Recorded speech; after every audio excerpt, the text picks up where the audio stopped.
ওই শহীদ মায়ের করুণ চাহনি দেখতে আমি চাইনি, তাই তো আমি বিদ্রোহী আর কথাগুলো বেআইনি।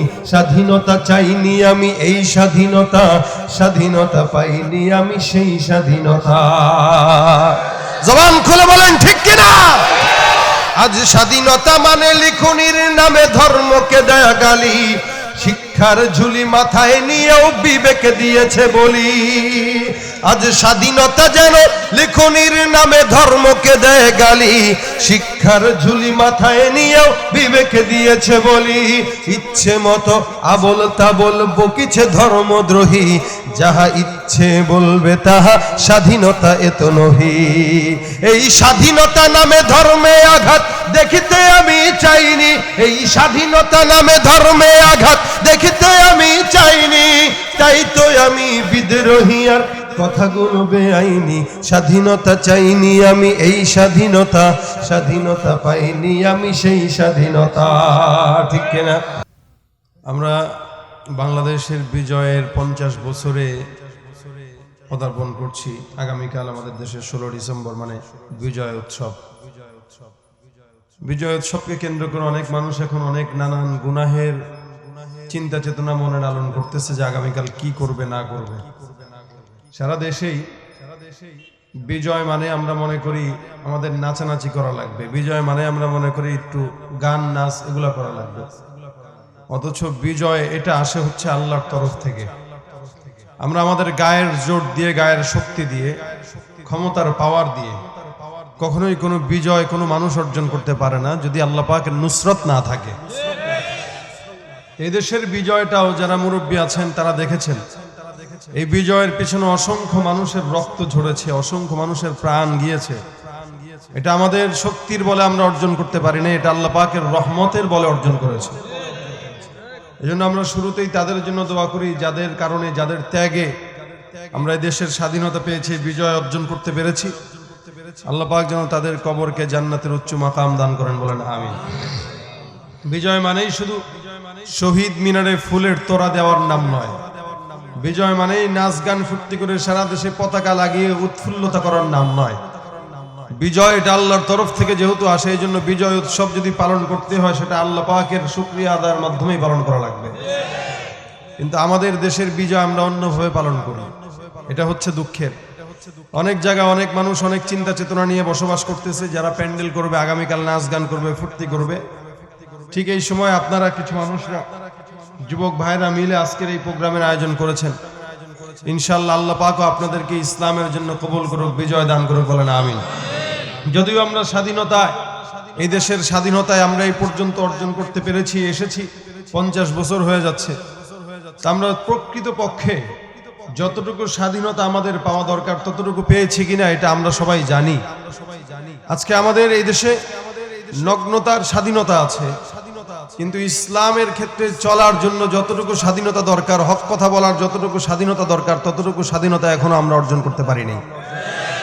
রোডঘাট পাকা হচ্ছে, সবকিছুর উন্নতি হচ্ছে, এটা একটা ভালো দিক। সব জায়গায় উন্নতির ছোঁয়া বয়ে যাচ্ছে, এটা অবশ্যই ভালো দিক। কিন্তু সমস্ত কিছু ডিজিটালের পাশাপাশি, উন্নতির পাশাপাশি ইমানের উন্নতিও দরকার আছে না নাই? সব কিছুর উন্নতি হলো, ইমান আর ইসলামের যদি উন্নতি না হয় এই উন্নতি আমাদের কোনো দরকার নাই। আমরা ইসলামের উন্নতি চাই কি চাই না বলেন? আমরা ইসলামের বিজয় চাই কি চাই না? প্রত্যেকটা মানুষের জন্য এটা সবচেয়ে বড় স্বাধীনতা যে আমি এদেশে ইসলাম মুসলমান, আমি আমার ধর্ম নিয়ে সুন্দর করে বাঁচতে পারছি, এটা হচ্ছে আমার প্রকৃত স্বাধীনতা। শুধু এটা আমার জন্য না, এদেশে একজন হিন্দু সেও তার ধর্ম নিয়ে স্বাচ্ছন্দ্যে বসবাস করবে, এটা তার স্বাধীনতা। তার স্বাধীনতাকেও আমাদের রক্ষা করা দরকার, আবার মুসলমানের স্বাধীনতাকেও এদেশের জনপ্রতিনিধিদের রক্ষা করা দরকার। শুধুমাত্র শহীদ মিনারে ফুল দিলাম আর আমি বললাম যে আমি স্বাধীনতা অর্জন করেছি, পালন করেছি, শহীদদের আত্মা সওয়াব পেয়ে গেছে, এটা ভুল ধারণা। শহীদ মিনারে আপনি ফুল দিলেন, এটা সরকারি একটা আইন, দেন, সমস্যা নাই, কিন্তু সবচেয়ে বেশি সওয়াব হয় আজকের এই মজলিসে বসে যারা এই দেশের জন্য জীবন দিয়েছে তাদের জন্য দুহাত তুলে দোয়া করব, এর চেয়ে সওয়াব আর কোনো কিছু হতে পারে না। এটা হচ্ছে প্রকৃতপক্ষে দেশপ্রেম, ঠিক না? স্বাধীনতা চাইনি আমি এই স্বাধীনতা, স্বাধীনতা পাইনি আমি সেই স্বাধীনতা। যাহা চেয়েছি তাহা পাইনি আমি, পেয়েছি যাহা চাইনি। যাহা চেয়েছি তাহা পাইনি আমি, পেয়েছি যাহা চাইনি। তাই তো আমি বিদ্রোহী আর কথাগুলো বেআইনি। স্বাধীনতা চাইনি আমি এই স্বাধীনতা, স্বাধীনতা পাইনি আমি সেই স্বাধীনতা। এদিকে শহীদ মা জননী ব্যথায় কাতর বুকে, জীর্ণ শীর্ণ নিঃস্ব হয়ে মরছে ধুকে ধুকে। ওই শহীদ মায়ের করুণ চাহনি দেখতে আমি চাইনি। তাই তো আমি বিদ্রোহী আর কথাগুলো বেআইনি। স্বাধীনতা চাইনি আমি এই স্বাধীনতা, স্বাধীনতা পাইনি আমি সেই স্বাধীনতা। জবান খুলে বলেন ঠিক কিনা? আজ স্বাধীনতা মানে লিখনির নামে ধর্মকে দেয়া গালি, শিক্ষার ঝুলি মাথায় নিয়েও বিবেক দিয়েছে বলি। আজ স্বাধীনতা যেন লিখনির নামে ধর্মকে দেয় গালি, শিক্ষার ঝুলি মাথায় নিয়েও বিবেক দিয়েছে বলি।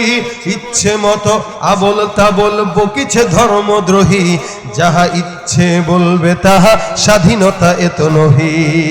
এই স্বাধীনতা নামে ধর্মে আঘাত দেখিতে আমি চাইনি। এই স্বাধীনতা নামে ধর্মে আঘাত দেখিতে আমি চাইনি। তাই তো আমি বিদ্রোহী আর কথাগুলো বেআইনি। স্বাধীনতা চাইনি আমি এই স্বাধীনতা, স্বাধীনতা পাইনি আমি সেই স্বাধীনতা। ঠিক কিনা? আপনাদেরকে কি তেল দিয়া দিয়ে আওয়াজ দেওয়া লাগবে? এমনিও দেশে তেলের দাম বাড়ছে না কমছে? বাড়ছে না বেশি? বাড়ছে তেলের দাম, সিএনজি ওয়ালারাও দাম বাড়াইছে। তেলের দাম বাড়লে সিএনজি ওয়ালা দাম বাড়াবে কেন বলে? রিক্সাওয়ালাও দাম বাড়াই দিচ্ছে। তো তেলের দাম বাড়ছে, অথচ পা দিয়া চালায় কি? সব কিছুর দাম, পেঁয়াজ বলেন মরিচ বলেন সব কিছুর দাম। হ্যাঁ মিয়া চুপ থাকেন, ওয়াজ তো আমনে করেন তেলে, আমি তো করতেছি, আমারটা পছন্দ হয় না। সব কিছুর দাম বাড়ছে, শুধু মানুষের দাম কমছে। ঠিক না? আমাদের দাম নাই। আমরা এদেশে দেখি বড় লোকদেরকে কুকুরকে কোলে নিয়ে প্রাইভেট কারে উঠায়, আর ড্রাইভারকে শোয়ার মতো ভালো জায়গা দিতে পারে না। সব কিছুর দাম বাড়ছে, মানুষের দাম কমছে। যারা আগে বড় লোক ছিল এরা দিন দিন বেশি বড় লোক হইতেছে, আর যেগুলা গরিব ছিল এরা একদম মাটির সাথে মিশে যাচ্ছে। এটার নাম স্বাধীনতা নয়। স্বাধীনতা যদি অর্জন করা লাগে, একজন কৃষক শ্রমিক ন্যায্য, একজন সবচেয়ে বেশি যে গরিব তারও ন্যায্য অধিকার সময় মতো দেওয়া, এটাই হচ্ছে প্রকৃত স্বাধীনতা। ঠিক কিনা? এই জন্য আমরা স্বাধীনতা পেয়েছি এটা শুনি, কিন্তু প্রকৃতপক্ষে আমাদের কাছে স্বাধীনতা নাই। সব কিছুর দাম বাড়ছে, গরিবরা খাবে কি? তেল বলেন, পেঁয়াজ বলেন, মরিচ বলেন, মাছ বলেন, সব কিছুর দাম বাড়তি। আর আমাদের পার্শ্ববর্তী বন্ধু রাষ্ট্র যারা, এরা আমাদেরকে সবকিছু দিতে পারলেও পেঁয়াজ মরিচ ঠিক মতো দিতে পারে না। সবকিছুর দাম এরা বাড়ায় দেয় সময় সময়। তার মানে যাদেরকে আমরা বন্ধু মনে করি এরা আমাদের প্রকৃত বন্ধু। এই জন্য ভাই, আমাদের এই দেশের 50 বছরের স্বাধীনতা বিজয় দিবস উপলক্ষে আমরা এটাই বলতে চাই, আমাদের বিজয় উৎসব যেন শুধুমাত্র বড় লোকদের জন্য না হয়। এই বিজয়টা যেন আপামর জনতা, মুচি মেথর রিক্সাওয়ালা, তাদের জন্য যেন এই বিজয়ের উৎসবটা হতে পারে, এই চিন্তা করা দরকার। সবার জন্য বিজয় সমান। ঠিক না? কেউ বিজয় মাথার উপরে দিয়ে নাচবে আর কেউ পায়ের তলায় ফেলবে, এটা আমরা চাই। যেহেতু বিজয় আল্লাহর তরফ থেকে, এই বিজয়টা ইসলামের বিজয় হোক এবং মুসলমানদের বিজয় হোক। স্বাধীনতা মানে আজকে যারা ধর্মকে গালি দেয়, আজকে যারা বিসমিল্লাহর বিরুদ্ধে কথা বলে, তাদের স্বাধীনতা আছে, কিন্তু আমরা তাদের বিরুদ্ধে কথা বললে আমাদের হক কথা বলার স্বাধীনতা নাই। এটা কেমন স্বাধীনতা? আল্লাহ পাক এই কারণেই এদেরকে ছাড় দেন, মাগার ছেড়ে দেন না। এই জন্য আল্লাহ পাক রব্বুল আলামিন রাসূলকে বলেন, মা কানা রব্বুকা নাসিয়া, রাসূল আপনার রব ভুলেন না, কিন্তু মাঝে মাঝে রশি ঢিলা দেন। এই রশি ঢিলা দিতে দিতে যখন আসমানে উঠতে থাকে, আল্লাহ পাক এমন ভাবে টান দেয়, দুবাইয়ের মাটিতেও পা রাখতে পারে না, কানাডার জমিনেও পা রাখতে পারে না, অবশেষে আবার চোরের মতো বাংলাদেশে ঢোকা লাগে। এই বিচার জনগণ করে নাই, করেছে কে? আল্লাহ করেছে। এরপরেও আমরা দিন শেষে এটাই বলতে চাই, আল্লাহ তাকেও হেদায়েত দান করে। যারাই উল্টাপাল্টা কথা বলে এরা না বুঝেই বলে। ঠিক না? রাসূল করিম সাল্লাল্লাহু আলাইহি সাল্লামকে কষ্ট দিয়েছে, রাসূল গালি দিয়েছেন, বা বদদোয়া দিয়েছেন এমন কোন বিষয় আছে? না। রাসূল বলেছেন কি আল্লাহুম্মা হদি কওমি। এরা ক্ষমতা পেয়ে মনে করেছে স্বাধীনতা আমাদের আছে, ক্ষমতা আছে, বিসমিল্লাহর বিরুদ্ধে বলি। তো বিসমিল্লাহ তো কোনো মুসলমানের বাপদাদার সম্পদ না, এটা আল্লাহর জিনিস। আমাদের বাপদাদার সম্পদ দিয়ে টান দিবেন সেটা অন্য হিসাব, কিন্তু ইসলাম নিয়ে টান দিবেন ওটার দায়িত্ব আমাদের না, ওটার দায়িত্ব আল্লাহর। এমন ভাবে ধরবে ছাপ দিয়া পালানোর কোনো জায়গা পাওয়া যাবে না। এজন্য বাইতুল্লাহ ভাঙার জন্য আব্রাহার দল আসছিল। বাইতুল্লাহ ভাঙবে, সমস্ত জাতিকে নিয়ে আব্রাহা সামনে হাজির। এর আগে আব্দুল মুত্তালিবের কিছু উট ওই আব্রাহার যে বাদশা আছে সে দখল করছে। যখন ভাঙতে যায় সামনে, তখন আব্দুল মুত্তালিবকে খবর পাঠাইলো যে একে একটু বলো আমার সাথে দেখা করতে, তার কোনো চাওয়া আছে কিনা। আব্রাহার বাদশা এটা মনে করেছে যে আমি তাকে ডাক দিলে যদি কোনো কিছু বলি যে তোমার কি দরকার, হয়তো সে বলবে ভাই আপনি আল্লাহর ঘরটা ভাঙেন না, মনে করছে সেইটা বলবে। ডাক দেওয়ার পরে আল্লাহ পাক রব্বুল আলামিনের বান্দা বলে এই তুমি কি চাও বলো। আব্রাহার বাদশা বলে তুমি কি চাও। আব্দুল মুত্তালিব ডাক দিয়া বলতেছে আমি আপনার কাছে আমার যেই উটগুলো আপনি নিয়েছেন, দখল করেছেন, ওই উটগুলো ফেরত চাই। আব্রাহার বাদশা মনে মনে বলে এটা কেমন স্বার্থপর মানুষ, তোর বাইতুল্লাহ ভাঙার জন্য। বাইতুল্লাহ সভাপতি ছিল আব্দুল মুত্তালিব। আমাদের দাদারা এখন ক্লাবের সভাপতি হয়। আমাদের দাদারা ওই ফুটবল গ্রুপ, ওই খেলার গ্রুপ, ওই ক্লাব, ওই নাচ ড্যান্স, ওই বার, এগুলার সভাপতি। আর আমরা এগুলা নিয়ে গর্ব করি যে আমার দাদা ওইটার সভাপতি, আমার দাদা ওইটার মুখ। আরে মিয়া, রাসূল করিম সাল্লাল্লাহু আলাইহি ওয়াসাল্লামের দাদা ছিলেন স্বয়ং বাইতুল্লাহর সভাপতি। সুবহানাল্লাহ। দাম বেশি না কম? সে ডাক দিয়া বলে আমার উটগুলো আমাকে রিটার্ন দেন। উট যে রিটার্ন দেব, তোমার কি ঘরের প্রতি একটু মায়া নাই? বলে কোন ঘর? বাইতুল্লাহ ভাঙার জন্য আমি কত বড় হাতি নিয়ে আসছি, এত বড় দল নিয়ে আসার পরেও তোমার কাছে বাইতুল্লাহ একটু রক্ষা করব এইটা তোমার কাছে প্রয়োজন মনে হয় নাই? তোমার কাছে তোমার উটের দাম বেশি হয়ে গেল, এত উটের দাম তোমার কাছে। দেখেন আব্দুল মুত্তালিব কি বলে। আব্দুল মুত্তালিব কিছুক্ষণ চিন্তা করলেন, চিন্তা করার পরে এবার বলতেছে আরে বাইতুল্লাহ তো আল্লাহর ঘর। কার ঘর বলেন? ইন্না আউওয়ালা বাইতিন উদিআ লিন-নাস লাল্লাযী বিবাক্কাতা মুবারাকা ওয়া হুদাল লিল আলামিন। দুনিয়াতে এর আগে অন্য কোনো ঘর ছিল না, সর্বপ্রথম ঘর হইল বাইতুল্লাহ, আল্লাহর ঘর। তে আল্লাহ পাক রব্বুল আলামিনের যেই ঘর, এটা তো আল্লাহর ঘর। আর উট তো আমার উট, আমার জিনিস তুমি আমাকে ফেরত দিবা, এটা হচ্ছে আমার চাওয়া। আর আল্লাহর ঘর তুমি যে ভাঙতে আসছো, ওই ঘরকে আল্লাহ রক্ষা করবে না করবে না ওইটা আল্লাহর হিসাব। সুবহানাল্লাহ বলেন। আপনারা একটু দুর্বল জাতি আজকে যেটা বুঝতেছি। দেখেন আমরা হইলে কি করতাম? আমরা হইলে আগে চিন্তা করতাম ভাই আমার এই জিনিসটা আগে দেওয়া দরকার। আব্দুল মুত্তালিব চিন্তা করছে আমার বাইতুল্লাহ এক হিসাব আর উট আরেক হিসাব। বাইতুল্লাহ তো সাধারণ কোনো মানুষের ঘর না, এটা আল্লাহর ঘর।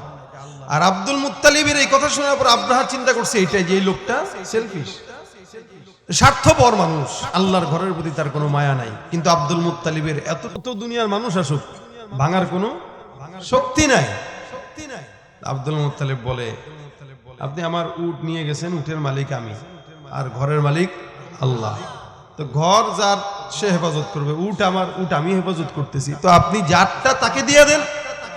এবার আব্দুল মুত্তালিব এই কথা বলে পাহাড়ের চূড়ায় উঠে বসে বসে তামাশা দেখে, দেখি কি হয়, তামাশা দেখে আর দোয়া করে আল্লাহ এই ঘরটা তো আমার না, ঘরটা তো তোমার, আর তুমি তো এটা আজকে বানাও নাই, দুনিয়ার শুরুতে বানাইছো। প্রথম এটা ফেরেশতাদের মাধ্যমে আল্লাহ পাক রব্বুল আলামিন এটা নকশা আঁকেন।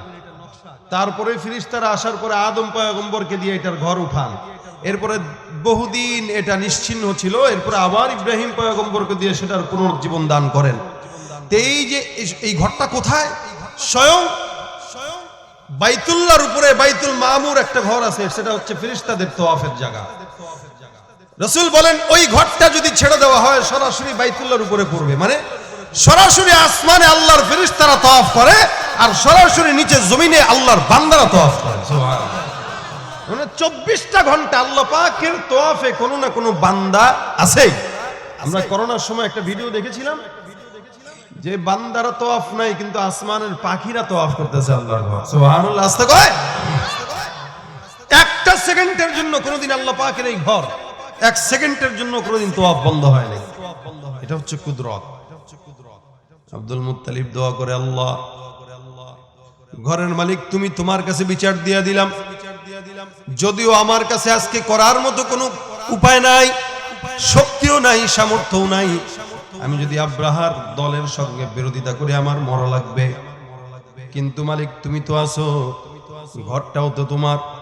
এ রব্বে কারীম, আমি এই জায়গায় থেকে থেকে তোমার কাছে দোয়া করি, আল্লাহ তুমি বাইতুল্লাহকে হেফাজতের দায়িত্ব তোমার কুদরতি হাতের ভিতরে নিয়ে নাও।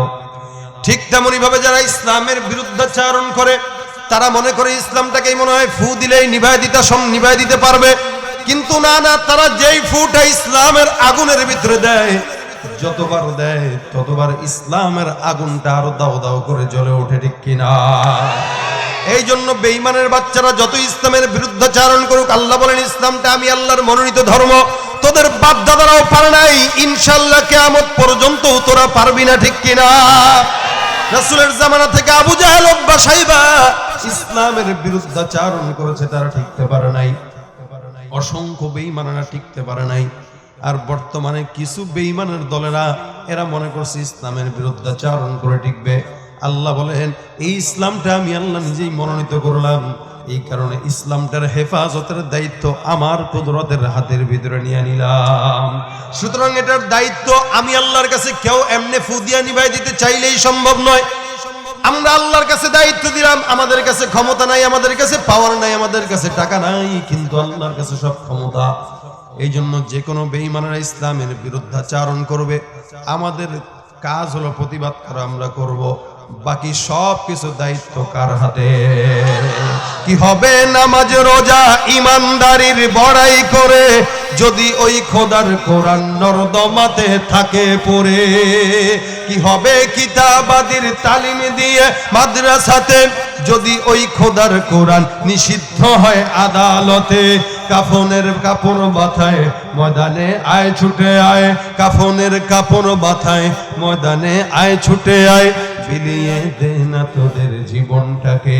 কি হবে বেঁচে থেকে অযথা বিদ্যা শিখে, যদি না করতে পারি শোষণবিহীন সমাজটাকে? ঠিক কিনা? বেঁচে থেকে লাভ কি যদি ইসলামের বিরুদ্ধে কেউ আন্দোলন করে, ঠিক কিনা? তারা ইসলামের বিরুদ্ধে করুক, আমরা তাদের বিরুদ্ধে আছি, তাই না? তারা যাবে ইসলামের বিরুদ্ধে, আমরা যাব তাদের। হ্যাঁ, আমরা এখন কামান দিয়ে তাদেরকে হত্যা করতে পারবো না, আমরা তাদের ক্ষমতা দমায় দিতে পারবো না, কিন্তু আমরা আব্দুল মুত্তালিবের মতো এতটুকু পারবো যে আল্লাহ আমার যতটুকু দরকার আমি ততটুকু করেছি, বাকি ওকে দমানোর দায়িত্ব এখন তোমার হাতে ছেড়ে দিলাম। আল্লাহর হাতে ছেড়ে দিলাম, তো আল্লাহ পাক দুনিয়ার সব দরজা বন্ধ করে দিয়েছে। আমরা করলে কি করতাম? হয়তো পিটাইতাম, এই করতাম, সেই করতাম, এতটুকুই হয়তো, আন্দোলন করতাম, রাস্তাঘাট অবরোধ করতাম, কিছু গাড়ি ভাঙতাম, কিন্তু এটার চেয়ে এটা বেশি ভালো হয়েছে যে আল্লাহর কাছে বিচার দিয়ে রাখছি, আল্লাহ পাক রব্বুল আলামিন সব জায়গার দরজা বন্ধ করে দিয়েছে মাত্র এক সপ্তাহের ব্যবধান। এটাই হলো ইসলামের বিরুদ্ধাচারণ করার কুফল। এজন্য অতীত থেকে শিক্ষা নেওয়া। আব্রাহার দল সামনের দিকে আগায়, আব্দুল মুত্তালিব বলে আমার ঘোড়া, আমার উট আমার কাছে দাও।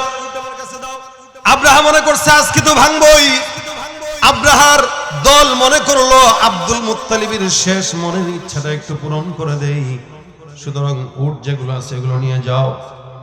উটগুলো সম্পূর্ণ দিয়ে দিল। আব্দুল মুত্তালিব পাহাড়ের চূড়ায় বসা, সুন্দর করে তাকায় তাকায় দেখে ওই যে আব্রাহার দল সামনের দিকে আগায়। হঠাৎ করে কাবার অনেক সামনে একটা জায়গায় এসে আব্রাহার হাতি সুন্দর করে মাহমুদ বসে পড়লো। সামনের দিকে আর আগায় না, বারবার উঠানোর চেষ্টা করে, কিন্তু না না, কেমন যেন হাতিও বুঝে গেল আর সামনে আগানো যাবে না, মালিকের নিষেধ আছে। বারবার তাকে আঘাত দেওয়া হয় কিন্তু সে সামনে আগায় না, বারবার তাকে পিটান দেওয়া হয়, সামনে আগায় না। একদম জায়গায় বসা, হাতির নাকের সুরের ভিতরে রড দিয়া লাঠি দিয়া বারবার গুতায় গুতায় হাতির নাক দিয়া রক্ত বের করে ফেললো, তারপরেও হাতির সামনে আগায় না। কেন? আল্লাহ পাক রব্বুল আলামিন বলে, বান্দা সারা দুনিয়ার মাখলুকাত আমি আল্লাহর গোলামি করে, একটা হাতিও কিন্তু আমি আল্লাহকে চিনে। কিন্তু কোন বান্দা আল্লাহর গোলাম যদি না চিনে তাহলে ওই বান্দাটা কুকুর আর শুয়োরের চাইতেও খারাপ হয়ে যায়। একটা হাতি চিনতেছে মাগার সে চিনে না। হাতিকে বারবার ধাক্কায় ধাক্কায় নেওয়া যায় না। হাতি কেমন যেন চিল্লান দিয়া বলতে চায়, এই বেঈমানের দল, যেই ঘরটা ভাঙতে যাও এটা সাধারণ কোনো ঘর নয়, এটা কুদরতুল রব আল্লাহ পাক রব্বুল আলামিনের ঘর। এই ঘরটা দুনিয়ার জিন্দেগিতে ভাঙতে চাইলে কিন্তু ভাঙতে পারা যায় না, কারণ এই ঘরের মালিক আল্লাহ। সুতরাং আমার আর সামর্থ্য নাই এক পাও সামনের দিকে আগানোর। আমার মালিক আমাকে ওয়ার্ডার করে দিল আমি যেন একটা পাও সামনের দিকে আর বাইতুল্লাহর দিকে না আগাই। আব্রাহার দল সামনের দিকে আগায় কিন্তু আগায় না হাতি। এখন চিন্তা করছে কি করবে, পাথর দিয়ে অথবা বাড়িটারি দিয়ে কাবা ভাঙবে। আল্লাহর বান্দা আব্দুল মুত্তালিব পাহাড়ের চূড়ায় বসে বারবার ডাক দিয়া বলে, আল্লাহ তুমি তোমার এমন কুদরতের সৈন্য পাঠাও যেই সৈন্যর কাছে বিশাল বড় বাহিনীটা 1 সেকেন্ডের ভিতরেই পরাজিত হয়ে যাবে। আল্লাহ যদি চায় পারে না? পারে না। দেখেন আমরা এর আগে আমাদের বাংলাদেশে কত ঝড় দেখেছি, তুফান দেখেছি, কত তুফান আসে, নার্গিস, বুলবুল, হ্যান ত্যান। আমরা বলি কি আমরা এগুলাকে কি করলাম? প্রতিরোধ করলাম। কৌমুক ঝড়কে আমরা প্রতিরোধ করেছি, এখন ওইটা কক্সবাজারের সীমানা দিয়ে ওই মায়ানমারে দিয়ে উঠে গেছে, আমরা প্রতিরোধ করছি। নাউজুবিল্লাহ। আসলে হেফাজত করছে কে? ওই যে পদ্মা নদীর মাঝে উঠছে নৌকা দিয়ে, ঝড় বিশাল, এখন একবার ডুবে বাসে। এখন এই যে নৌকায় যত আরোহী আছে, এত জীবনে যা দোয়া পড়ে নাই এই নৌকায় 10 মিনিটে সব দোয়া পড়া হয়ে গেছে। এখন আর দোয়া মনে নাই। আর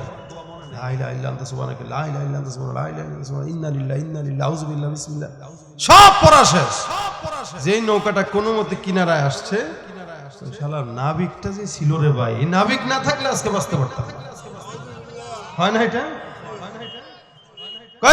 ড্রাইভারটা যা কেমনে যেন কাট দিলেও বাস বেঁচে গেলাম, নইলে তো আজকে শেষ হয়ে যেতাম এই ড্রাইভার না থাকলে।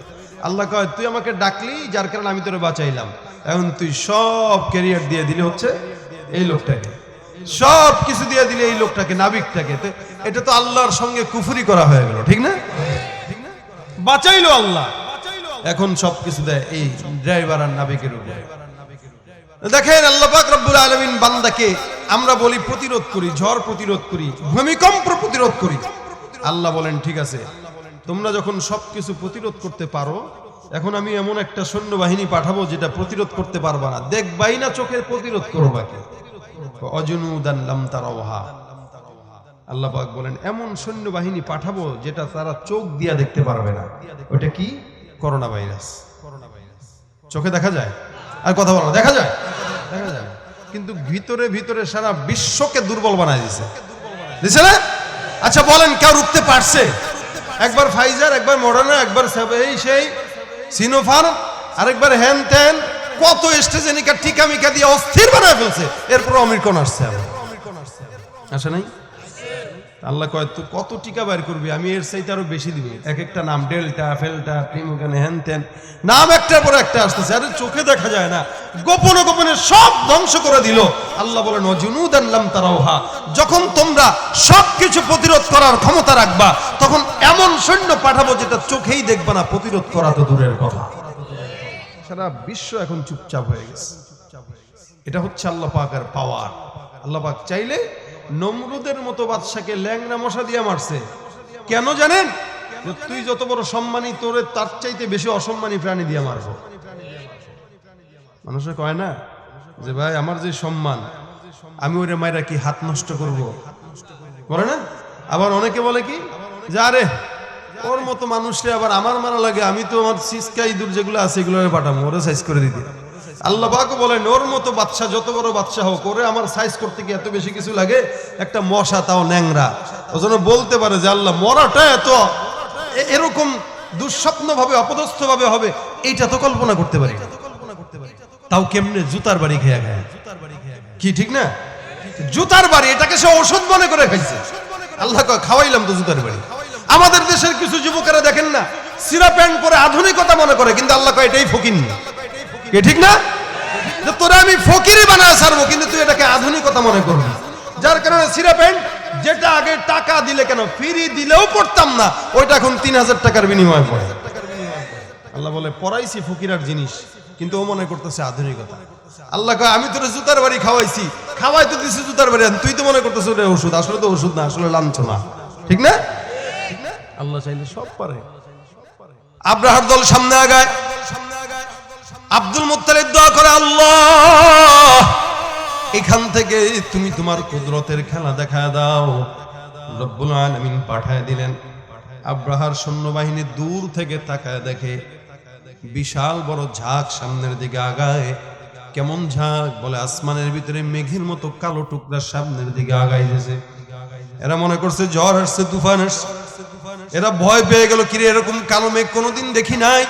কিন্তু না না, এটা কালো মেঘ নয়, এটা বিশাল বড় একটা পাখির ঝাঁক। যেই পাখি এত ছোট, এত ছোট, এক একটা পাখি তয়রন আবাবিল, এক ধরনের ছোট পাখিকে আল্লাহ পাক রব্বুল আলামিন উল্লেখ করেছেন। যেই পাখি প্রত্যেকটা পাখির পায়ের ভিতরে দুইটা করে আর জবানের ভিতরে একটা করে, অর্থাৎ একটা পাখির কাছে পাথর কয়টা? মুফাসসিরিন ইকরাম বলেন এটা সরিষা দানার সমান এক একটা পাথর।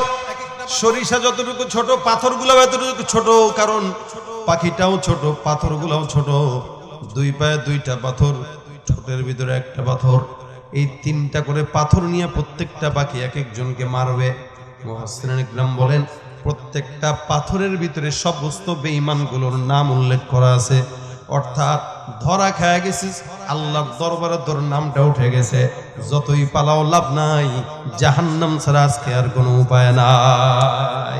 জয় পালাবে কই? এক একজন দৌড় মারতেছে পাথর দেখে আর পাখি দেখে। আল্লাহ পাক রব্বুল আলামিন এমন ভাবে সিলমারা মেরে দিছে, বাসায় গেছে ওই পাখি পাথর মারছে উপরে, আর ওই পাথরে যায় পড়ছে তার বাসায়, ওখানে এসে চিৎপটাং হয়ে শেষ।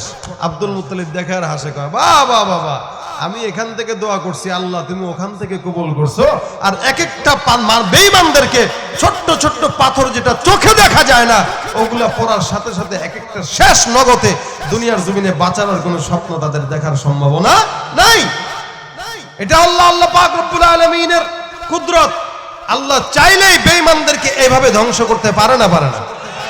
এই জন্য ক্ষমতা থাকলেই বড় বড় কথা বলতে হয় না, পাওয়ার থাকলেই ইসলামের বিরুদ্ধে কথা বলতে হয় না, টাকা থাকলেই অহংকার করা লাগে না। কারণ যা কিছু হয় সব কার তরফ থেকে হয়? আল্লাহ দেয়। আমার আপনার পরিচয় তো আল্লাহ পাক কোরআনে বলেছেন। আমি যে হিংসা করি, আমি যে অহংকার করি, আমি যে গর্ব দেখাই, আমি যে পাওয়ার দেখাই, এগুলো নেওয়া কার থেকে? আল্লাহর থেকেই চেয়ে চেয়ে আমি খাবার পূরণ করতেছি, আল্লাহর থেকেই চেয়ে চেয়ে আমি আমার সম্পদ উড়াইতেছি, আল্লাহর থেকে চেয়ে আমি আমার ক্ষমতা বাড়াইতেছি। দিন শেষে আমি আমার বেটাগিরি দেখাই যে আমি অমুক, আমি তমুক। আল্লাহ বলেন তোর পরিচয় হলো ইন্নাল্লাহা গনিয়্যুন ওয়া আনতুমুল ফুকারা। শুধুমাত্র ধনী আল্লাহ, বাকি সব হলো কি? ফকির। বলেন, জোরে বলেন। আমরা কি? আমি কি? আপনারা কি? আমার বাবাও ফকির, আপনারাও ফকির, আমার দাদাও ফকির, আপনাদের দাদাও ফকির। অর্থাৎ আমার বাপ দাদা 14 গোষ্ঠী যা আসছে যা আসবে সব ফকিরনি। ধনী কে? বলেন আমরা কি? আরো জোরে, আমরা কি ফকির? এরকম জোরে কোনোদিন নিজেরা ফকির বলছেন? এর আগে বলছে না? আমরা তো ফকির। এই জন্য হাসান বসরি রহমতুল্লাহ আমাদের পরিচয় বলতেছেন, আউয়ালুকা নুতফাতুন মাজিরা ওয়া আখিরুকা জিফাতুন কাজিরা ওয়া বাইনা যালিকা তাহমিলুল আজিরা। যে তোমার পরিচয় তুমি শুনো, তোমার শুরুটা নাপাক দিয়া। কি দিয়া? আমার বাবা মার মিলনের মাধ্যমে আমাদের যে পানি, নাপাক পানি দিয়ে জন্ম, ওই পানি বের হওয়ার সাথে সাথে গোসল ফরজ হয়ে গেছে, তার মানে এটা নাপাক। আল্লাহ পাক রব্বুল আলামিন নাপাক জিনিস দিয়ে আপনাকে আমাকে জন্ম দিয়েছেন, তার মানে আমার শুরুটা কি? নাপাক। এরপরে আমার ইন্তেকালের পরে আমার সবকিছুই তো নাপাক। আর মাঝখানে জন্ম থেকে মৃত্যু পর্যন্ত যা আমার পেটের ভিতরে নিয়ে ঘুরতেছি, এগুলা কাটলে পাক না নাপাক? সব পায়খানা আর পেশাব আর পোকা মাকড় সব পেট থেকে বেরোবে, যাই বেরোবে সব কি? নাপাক। তা শুরুও নাপাক, শেষও নাপাক, মাঝখানে যা আছে সব নাপাক। তাহলে আমি যে অহংকার করব, এটার কোনো যুক্তি আছে? এমন যদি হয়তো আমার খাওয়ার কোনো প্রয়োজন নাই, আমি জান্নাতি, তার একটা কথা ছিল। এই জন্য আল্লাহ পাক রব্বুল আলামিন হাদিসের ভিতরে, কুদসির ভিতরে বলেন, রাসূল করিম সাল্লাল্লাহু আলাইহি সাল্লাম বর্ণনা করেন, আল কিবরিয়া উরিদাই, অহংকার যেটা, গর্ব যেটা, এটা আল্লাহ পাক রব্বুল আলামিনের জন্যই সাজে। কারণ এটা আল্লাহর চাদর। কোন বান্দা যদি টানাটানি করে আল্লাহ পাক রব্বুল আলামিন তাকে ছিটকা দিয়ে ফেলে দেন। এ মুসলমান, এই কারণে বান্দা ক্ষমতা পাওয়ার যা কিছু সব আল্লাহ দেয়। যা কিছু পাইলাম সব আল্লাহর তরফ থেকে পাইলাম। আজকে ক্ষমতা থাকতে পারে, আগামীকাল নাও থাকতে পারে। এই কারণে ক্ষমতা থাকা অবস্থায় মানুষের সঙ্গে ভালো আচরণ করেন, ইসলামের খেদমত করেন। ক্ষমতা চলে গেলেও এলাকা ছাড়া লাগবে না, কানাডায় যাওয়া লাগবে না, জনগণের হৃদয়ের ভিতরে বসবাস করা যাবে, ঠিক কিনা? যারা এই ক্ষমতার অপব্যবহার দেখায় তারা এই জিনিসটা চিন্তা করে না। অহংকার, হিংসা, দুই গ্রুপে হিংসা চলতেছে। রাজনীতি, ভোটাভুটি, ইউপি নির্বাচন, এই হিংসাত্মক মনোভাব নিয়ে একজন আরেকজনকে মারতেছে। ওর দলে বেশি কেন, আমার দলে কম কেন, বাস মারামারি লেগে গেছে। ও কেন চেয়ারম্যান হলো, আমি কেন পারলাম না, মারামারি লেগে গেছে। এই জন্য ভাইরা, দুনিয়ার জমিনে কিছু কিছু গুনাহ মানুষকে আল্লাহ পাক রব্বুল আলামিন দোষও দিলেন, আবার গুণও দিয়া দিলেন। কিছু দোষ আর কিছু গুণ নিয়ে দুইটার সংমিশ্রণে মানুষের তৈরি। কিন্তু দুনিয়ার ভিতরে সর্বপ্রথম সংগঠিত গুনাহ যেটা, সেটা হলো হাসাদ। এই কারণে আল্লাহ পাক রব্বুল আলামিনের হাবিব বলেন, ইয়াকুম ওয়াল হাসাদ ফাইন্নাল হাসাদা ইয়াকুলুল হাসানাতি কামা তাকুলুন নারুল হাতাব। বান্দা, হিংসাটা এমন একটা মারাত্মক অপরাধ। আমরা সমাজের ভিতরে নামাজ আদায় করি, রোজা রাখি, হজ করি, যাকাত দিয়ে ইবাদত বন্দেগী করি, কিন্তু মনের ভিতরে হিংসা থাকার কারণে রাসূল বলেন, এই হিংসাটা তোমার সমস্ত নেকিকে খেয়ে ফেলবে। কেমন ভাবে? যেমন ভাবে একটা আগুন তার লাকড়িকে ঝলমল করে সঙ্গে সঙ্গে খেয়ে ফেলে। আগুন দুই প্রকার। কিছু আগুন আছে মানুষকে দাউ দাউ করে সাথে সাথে জ্বালায় দেয়, কিছু আগুন আছে আস্তে আস্তে পুরায়, যেমন ইট ভাটার আগুন। হিংসা নামক যে আগুনটা আছে, ওই আগুনটা আস্তে আস্তে বান্দারে পুরায় দেয়, বান্দার আমল নষ্ট করে দেয়। এই কারণে আল্লাহ পাক বলেন, আমি আল্লাহ যদি কোনো বান্দাকে কণ্ঠ দেই, আমি আল্লাহ যদি কোনো বান্দাকে ক্ষমতা দেই, আমি আল্লাহ যদি কোনো বান্দাকে পাওয়ার দেই, এটা আমি আল্লাহর ইচ্ছায় দান করি। তুমি তার বিরুদ্ধাচারণ করা, তার সঙ্গে হিংসা করা, মানে আমি আল্লাহর বিরুদ্ধে অবস্থান নেওয়া। কারণ এটা আমি দিলাম, এই জিনিসটা আমি তাকে দিলাম। তুমি হিংসা করার কে? তুমি হিংসা করলা মানে যে আল্লাহ তুমি তাকে এই জিনিসটা দিলা, এটা পছন্দ হয় না, এটা তোমার দেওয়া উচিত ছিল না, এই চিন্তাই তো করা। তা আল্লাহর সঙ্গে এই চিন্তা করা, এটা কি ইমানদারি না বেঈমানি বলেন? দুনিয়ার ভিতরে সর্বপ্রথম গুনাহ হইল হাসাদের গুনাহ। ওই যে আল্লাহ পাক রব্বুল আলামিন আদম পয়গম্বরকে সৃষ্টি করার আগে আজরাইল ফেরেশতাকে ডাক দেয়া বলে, জমিন থেকে মাটি নিয়ে আসো। দেখেন হিংসা কোত্থেকে আসে। জমিন থেকে মাটি নিয়ে আসার জন্য ইসরাফিলকে আদেশ দেয়। ইসরাফিল আলাইহিস সালাতু ওয়াস সালাম দুনিয়ার সব জায়গা থেকে মাটির টুকরা নিয়ে এসে সুন্দর করে আল্লাহর কাছে দেন। কিন্তু না, মাটি ইসরাফিলকে মাটি দিতে তৈয়ার না, জমিন থেকে মাটি দিতে তৈয়ার না। আল্লাহ পাকের আদেশ পালন করতে পারে নাই। আল্লাহ পাক আরেকজন ফেরেশতাকে পাঠাইলেন, সেও পারে নাই। অবশেষে আল্লাহ পাক বলেন, আজরাইল, আমি মানুষের জান কবজের জন্য তোমাকে নির্ধারণ করলাম। তোমার দায়িত্ব হলো জমিন থেকে সুন্দর করে মাটি নিয়ে আসবে, আমি আমার বান্দাকে সৃষ্টি করব। আজরাইল ফেরেশতা সারা দুনিয়ার জমিন ঘুরে ঘুরে কিছু মাটি নিলেন। আমেরিকার কিছু মাটি, নাইজেরিয়ার কিছু মাটি, বাংলাদেশের কিছু মাটি, ওই ইন্ডিয়া, ভারত, আমেরিকার সব জায়গা থেকে মাটি নিয়ে আসলো। যার কারণে দুনিয়ার জমিনে কিছু মানুষ সাদা, কিছু মানুষ কালা, কিছু মানুষ লাল। কারণ মানুষের মাটির কারণে মানুষের রঙের ভিন্নতা হয়, অভ্যাসের ভিন্নতাও হয়। যখন নাকি আল্লাহ পাক রব্বুল আলামিনের কাছে মাটি দিয়া দিলেন, মাটি দেওয়ার পর আল্লাহ পাক রব্বুল আলামিন নিজের কুদরতি হাতে বানায় বলেন, ইয়া ইবনা আদম খলাকতুকা বিয়াদাই। সারা সৃষ্টি জগৎ আমি আল্লাহ আদেশ দিয়ে বানাইলাম, কিন্তু বান্দা তোমাকে আমি আল্লাহ আদেশ দিয়ে বানাই নাই, আমি আল্লাহ পাক মহব্বত করে আমার নিজের কুদরতের হাত দিয়ে বানাইলাম। যেই বান্দাকে আল্লাহ পাক নিজের কুদরতের হাত দিয়ে বানাইলো, সেই বান্দার দাম কম না বেশি? অনেক বেশি না? যার কারণেই তো সারা সৃষ্টির ভিতরে সবচাইতে দামি কে? মানুষ। এদিকে আল্লাহ পাক রব্বুল আলামিন বলেন, যদিও এরা দামি, কিন্তু এরা যখন কম দামি হয় তখন কুকুরের চাইতেও খারাপ হয়, শুয়োরের চাইতেও খারাপ হয়, ঠিক কিনা? মানুষের দাম বেশি কিন্তু ততক্ষণ যতক্ষণ তার ঈমানের নূর থাকবে দিলের ভিতরে, যতক্ষণ তার দিলের ভিতরে আল্লাহর জিকির থাকবে ততক্ষণ তার দাম। কিন্তু যতক্ষণ দিলের ভিতরে জিকির থাকবে না, কুকুরেরও জিকির নাই, তারও জিকির নাই, কুকুরেরও নামাজ নাই, তারও নামাজ নাই, কুকুরেরও হজ নাই, তারও হজ নাই। সুতরাং উলাইকা কাল আনআম, এটা কুকুরের মতো, শুয়োরের মতো, গরুর মতো। কেন? তারও ইবাদত নাই, এই মানুষ হওয়ার পরও তারও ইবাদত নাই। সুতরাং ও ভিতরে কুকুরের ভিতরে কোনো তফাৎ নাই।